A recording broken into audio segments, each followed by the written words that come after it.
Hello friend, स्वागत है आपका अपने चैनल आज क्लास में। जैसे आपको पता है, बिहार बोर्ड ने अपना ऑफिशियल मॉडल पेपर इंटरनेट पर जारी कर दिया है और जो सामाजिक विज्ञान का मॉडल पेपर जारी हुआ है उसमें 100 ऑब्जेक्टिव प्रश्न हैं जिसका हम आंसर बता चुके हैं। अगर आप नहीं देखे हैं तो कमेंट बॉक्स में लिंक है, वहां से आप देख सकते हैं। और आज की इस वीडियो में जो मॉडल पेपर में इतिहास से जितना भी लघु उत्तरीय प्रश्न, जो 2-2 नंबर वाला प्रश्न है, 1 से लेके 6 यहाँ पे लघु उत्तरीय प्रश्न दिया है, तो इसका हम आंसर बताएंगे। तो प्लीज आप लोग वीडियो को शुरू से लेकर अंत तक देखिएगा और चैनल को सब्सक्राइब नहीं किए हैं तो चैनल को सब्सक्राइब कर लीजिएगा, साथ में बेल आइकन को ऑल पे दबा लीजिएगा ताकि जब भी क्लास हो तो आपके पास नोटिफिकेशन पहुंचता रहे। तो आइए शुरू करते हैं पहले नंबर प्रश्न से।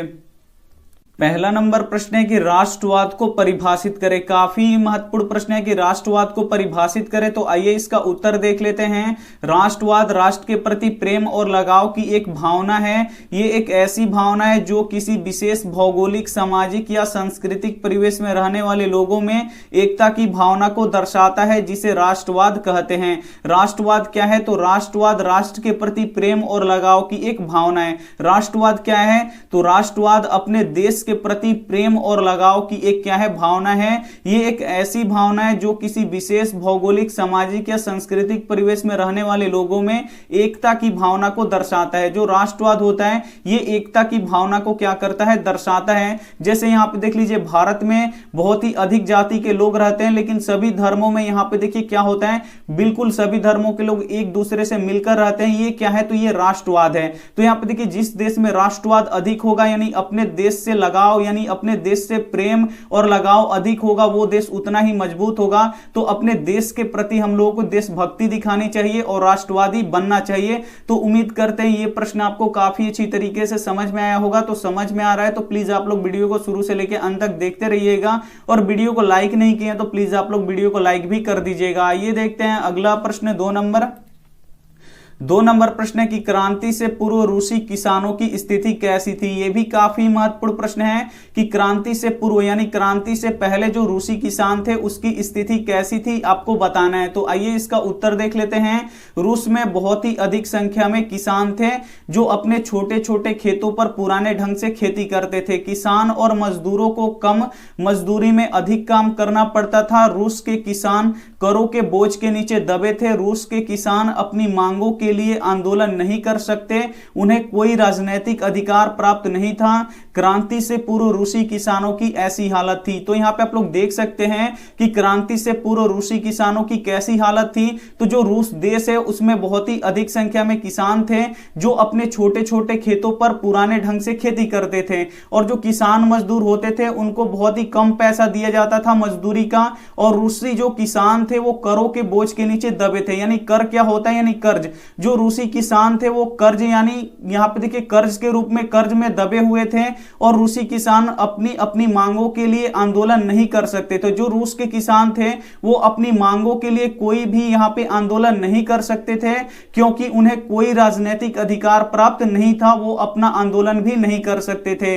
तो क्रांति से पूर्व रूसी किसानों की ऐसी हालत थी। तो उम्मीद करते हैं ये भी प्रश्न आपको काफी अच्छी तरीके से समझ में आ रहा है। तो समझ में आ रहा है तो प्लीज आप लोग वीडियो को शुरू से लेकर अंत तक जरूर देखिएगा। आइए देखते हैं अगला प्रश्न। 3 नंबर प्रश्न है कि दांडी यात्रा का उद्देश्य क्या था। काफी महत्वपूर्ण प्रश्न है ये कि दांडी यात्रा का क्या उद्देश्य था। तो आइए इसका उत्तर देख लेते हैं। दांडी यात्रा का उद्देश्य समुद्र तट पर पहुंचकर समुद्र के पानी से नमक बनाकर नमक कानून का उल्लंघन कर सरकार को बताना था कि नमक पर बढ़ाया गया कर अनुचित फैसला है। यहां पे देखिए दांडी यात्रा का उद्देश्य क्या था। तो दांडी यात्रा का उद्देश्य समुद्र के तट पर पहुंचकर समुद्र के पानी से नमक बनाकर नमक जो कानून बना था उसका उल्लंघन करना था। और यहां पे देखिए सरकार को यह बताना था कि जो आप नमक पर कर यानी टैक्स बढ़ाए हैं वो आपका अनुचित फैसला है, इसे आप लोग क्या कर दीजिए? रद्द कर दीजिए। साथ ही यह सरकार के खिलाफ सविनय अवज्ञा आंदोलन के शुरुआत का भी संकेत देना था। तो उम्मीद करते हैं ये भी आपको काफी अच्छी तरीके से समझ में आया था कि दांडी यात्रा का उद्देश्य क्या था। तो उम्मीद करते हैं ये आपको समझ में आ गया होगा। तो आइए देखते हैं अगला प्रश्न यहाँ पे 4 नंबर।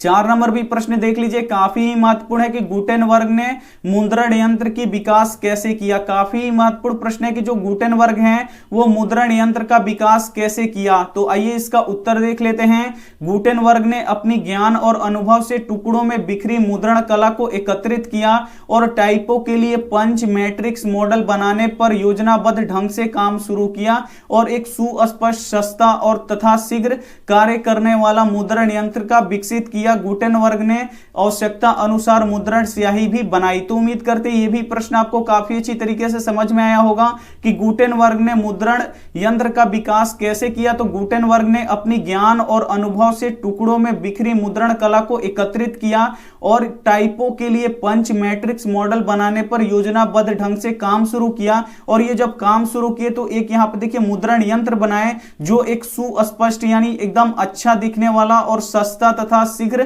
कार्य करने वाला मुद्रण यंत्र विकसित किया। तो गुटेनबर्ग ने आवश्यकता अनुसार यहां पे मुद्रण स्याही भी बना ली और उसके बाद यहां पे ये प्रिंटिंग करने लगे। जो एक इन्होंने जो यहां पे देखिए गुटेनबर्ग ने जो यहां पे मुद्रण यंत्र बनाया था वो सुस्पष्ट यानी साफ साफ प्रिंट करने वाला था और सस्ता भी था और शीघ्र कार्य करने वाला यानी तेजी से छपाई करने वाला वो यंत्र था। और ये गुटेनबर्ग को यहाँ पे आधुनिक छपखाना के भी यहाँ पे पिता का रूप में जाना जाता है। तो उम्मीद करते हैं ये भी प्रश्न आपको काफी अच्छी तरीके से समझ में आया होगा। आइए देखते हैं अगला प्रश्न यहाँ पे 5 नंबर प्रश्न देख लीजिए, भूमंडलीकरण को परिभाषित करें। काफी महत्वपूर्ण प्रश्न है कि भूमंडलीकरण को परिभाषित करें। तो आइए इसका उत्तर देख लेते हैं। जीवन के सभी क्षेत्रों का एक अंतरराष्ट्रीय स्वरूप जिसने दुनिया के सभी भागों को आपस में जोड़ दिया उसे ही भूमंडलीकरण कहते हैं। भूमंडलीकरण किसे कहते हैं? तो जीवन के सभी क्षेत्र यानी अगर आपको एक देश से दूसरे देश में जाना है तो आसानी से आप जा सकते हैं, दूसरे देश की वस्तु को अपने देश में ला सकते हैं, आसानी से अपनी देश की वस्तु दूसरे देश में आप लोग भेज सकते हैं। अगर आप दूसरे देश की सहायता करना चाहते हैं तो वो भी आप लोग आसानी से कर सकते हैं। किस कारण से कर सकते हैं? तो भूमंडलीकरण के कारण से ही आप लोग कर सकते हैं। तो भूमंडलीकरण क्या है? तो जीवन के सभी क्षेत्रों का एक अंतरराष्ट्रीय स्वरूप जिसने दुनिया के सभी भागों को आपस में जोड़ दिया उसे ही भूमंडलीकरण कहते हैं। भूमंडलीकरण के फलस्वरूप संपूर्ण विश्व एक छोटे से गांव के रूप में परिवर्तित हो गया। तो उम्मीद करते हैं ये भी प्रश्न आपको काफी अच्छी तरीके से समझ में आया होगा। समझ में आ रहा है तो प्लीज आप लोग वीडियो को शुरू से लेकर अंत तक जरूर देखिएगा। आइए देखते हैं अगला प्रश्न 6 नंबर और अंतिम प्रश्न।